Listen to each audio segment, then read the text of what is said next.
Vaccine नंतर बाळाची काळजी कशी घ्यावी? बाळाला जास्त वेळ जवळ घ्या.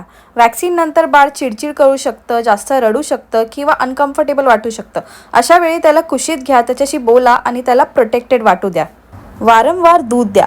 फीडिंग करणाऱ्या बाळाला वारंवार फीडिंग द्या. मोठ्या बाळांना त्यांचं नेहमीचं दूध किंवा पाणी त्यांच्या वयानुसार द्या.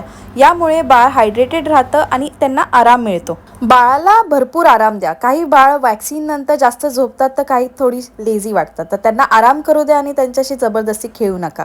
बाळाला सूज किंवा दुखत असेल तर आईस पॅक वापरा. इंजेक्शन दिल्या जागी थोडी सूज, लालसरपणा किंवा दुखणं होऊ शकतं. स्वच्छ कपड्यात आईस पॅक गुंडाळून काही मिनिटांसाठी बाळाला शेक द्या.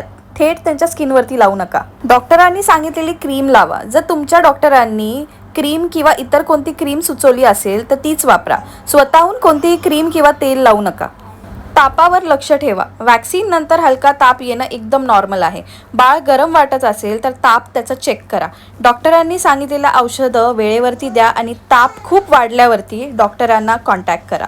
तर तुम्हाला व्हिडिओ हा जराही हेल्पफुल वाटला असेल तर नक्की हा व्हिडिओला न्यू पेरेंट्ससोबत शेअर करा आणि मला फॉलो करायला विसरू नका. Bye bye.